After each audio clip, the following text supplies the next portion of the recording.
বিভিন্ন রাজ্যে বিভিন্ন জায়গাতে আমাদের যখন এই বামফ্রন্টের মিছিল চলছে তখন আমরা দেখতে পাচ্ছি যে শাসক মিছিলে বাধা দিচ্ছে এবং কি যাতে এর আগেও আমরা বামফ্রন্টরা ঝাড়গ্রাম শহরে আমরা ঝাড়গ্রামে হচ্ছে এই বামফ্রন্টের মিছিল সংগঠিত হচ্ছে।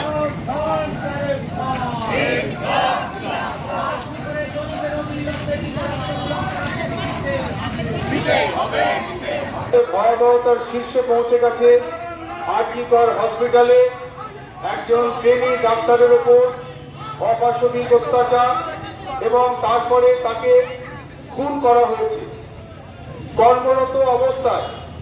সেটা দেশের সীমাবদ্ধ থেকেছে, কিন্তু আজকে আরজিকরের যে ঘটনা তা কেবলমাত্র পশ্চিমবঙ্গের মধ্যে নয়, কেবলমাত্র ভারতবর্ষ বিশ্বের বড় বড় শহরে আজকে আমরা এর প্রতিবাদ দেখতে পাচ্ছি। কিন্তু এতদিন হওয়া সত্ত্বেও প্রায় 24 দিন হয়ে গেল। প্রকৃত দোষীদের খুঁজে বার করতে হবে, সিবিআইকে তদন্ত নির্দিষ্ট সময় মেনে সারতে হবে এবং দোষীদের দৃষ্টান্তমূলক শাস্তি দিতে হবে। এই কারণে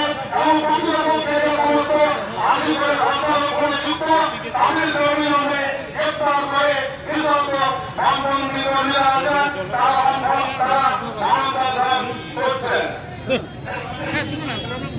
তাই বন্ধুগণ বলতে চাই যে আমি বুঝতে পারছি না আজকের কর্মসূচি হচ্ছে আরজিকরের যে অমানবিক ঘটনা ঘটে গেছে, তারপরে 24 দিন হয়ে গেল, এখনো প্রকৃত যারা দোষী তারা বাইরে আছে, পুলিশ তাদের গ্রেপ্তার করছে না। প্রশাসন প্রকৃত দোষীদের আড়াল করছে, জনগণের এই দাবি ক্রমশ সত্যে পরিণত হচ্ছে।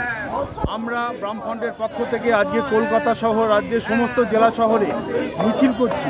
আমাদের দাবি একটাই, দোষীদের শাস্তি দিতে হবে, সিবিআইকে দ্রুততার সঙ্গে শাস্তির কাজ শেষ করে প্রকৃত দোষীদের শাস্তি দিতে হবে।